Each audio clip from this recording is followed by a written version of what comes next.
இந்த வீடியோவில் நம்ம எதை பற்றி பார்க்க போகிறோம்னா சிபிஎஸ்சிக்கான 12th ரிசல்ட் எப்போது வெளியாகும் என்பது குறித்து மிகவும் முக்கியமான புதிய தகவல் ஒன்று வெளியாகி உள்ளது. அது என்ன என்பதை பற்றியும் ரிசல்ட் வெளியான பிறகு அதை செக் பண்ணதுக்கான ப்ரொசீஜர் என்ன என்பதை பற்றி தான் இந்த வீடியோவில் நம்ம டீட்டெயிலாக பார்க்க போகிறோம்.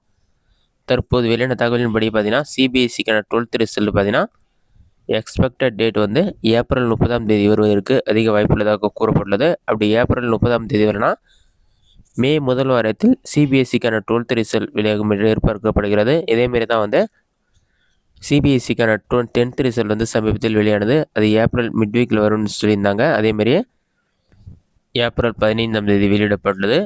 தற்போது 12th ரிசல்ட் வந்து ஏப்ரல் 30 அல்லது மே முதல் வாரத்தில் வரும் என்று கூறப்பட்டுள்ளது. இதுவும் கண்டிப்பாக வருவதற்கு வாய்ப்புள்ளது. இதுக்கு முன்னாடிலாம் வந்து அட்மிட் கார்டு நம்பர் இருந்தால் தான் ரிசல்ட் செக் பண்ணுற மாதிரி இருந்தது. தற்போது பார்த்தீங்கன்னா உங்களுக்கான exam roll number, date of birth இருந்தாலே வந்து ரிசல்ட் செக் பண்ணுற மாதிரி ஆப்ஷன் அப்லோட் பண்ணுறதுக்காக வெப்சைட் மூலமாக செக் பண்ணலாம்.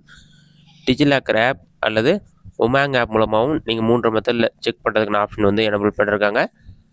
ரிசல்ட் வந்த பிறகு வெப்சைட் மூலமாக செக் பண்ணுறது எப்படி, அதற்கான வழிமுறைகள் என்னன்னு பார்க்கலாம். இதற்கு பார்த்தீங்கன்னா ஃபஸ்ட்டு உங்கள் மொபைலில் ஏதாவது ஒரு ப்ரௌசர் ஓப்பன் பண்ணிக்கிங்க. அதில் கூகுள் சர்ச்சில் போயிட்டு சிபிஎஸ்சின்னு சொல்லி டைப் பண்ணுங்கள். அந்த மாதிரி நீங்கள் டைப் பண்ணி வைக்க கொடுங்க. அந்த மாதிரி நீங்கள் டைப் பண்ணி வைக்க கொடுத்தீங்கன்னா cbse.go.in ஒரு வெப்சைட் ஷோவும். அந்த வெப்சைட்டை செலக்ட் பண்ணுங்கள். அந்த வெப்சைட்லேயே பார்த்தீங்கன்னா ரிசல்ட்ஸ்னு ஒரு ஆப்ஷன் கொடுத்துருப்பாங்க. ரிசல்ட்ஸ் ஆப்ஷன் வந்து கிளிக் பண்ணுங்கள். அதை நீங்கள் கிளிக் பண்ணிங்கன்னா ஆட்டோமேட்டிக்காக கிளிக்குன்னு இருக்கும். அந்த பேஜை வந்து கிளிக் பண்ணிங்கன்னா results.cbse.nic.in வெப்சைட் ஷோ ஆகும். 2026 ரிசல்ட் சொல்லிட்டு ஏப்ரல் 15ஆம் தேதி 10th ஸ்டாண்டர்டுக்கான ரிசல்ட் வந்து மென்ஷன் பண்ணியிருக்காங்க. அதேமாரி 12th ஸ்டாண்டர்ட் ரிசல்ட் அனௌன்ஸ்மெண்ட் வரும். ரிசல்ட் பப்ளிஷ் ஆன பிறகு வரும். அந்த லிங்க்கை வந்து நீங்கள் கிளிக் பண்ணிங்கன்னா அந்த மாதிரி ஒரு பேஜ் ஓப்பன் ஆகும். அதில் போய்ட்டு உங்களோட எக்ஸாம் ரோல் நம்பர், உங்களுடைய ஸ்கூல் நம்பர்,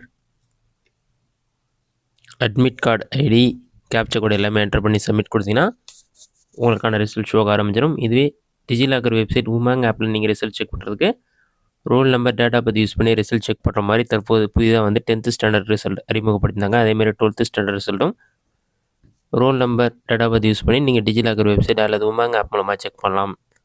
இதுதான் ரிசல்ட் குறித்து வெளியான முக்கிய அப்டேட். இந்த வீடியோ உங்களுக்கு யூஸ் பண்ணிக்கிறேன். இந்த வீடியோ பிடிச்சதை லைக் பண்ணுங்கள். ரிசல்ட் அவுட் கமெண்ட் பாக்ஸில் கொண்டு வாங்க.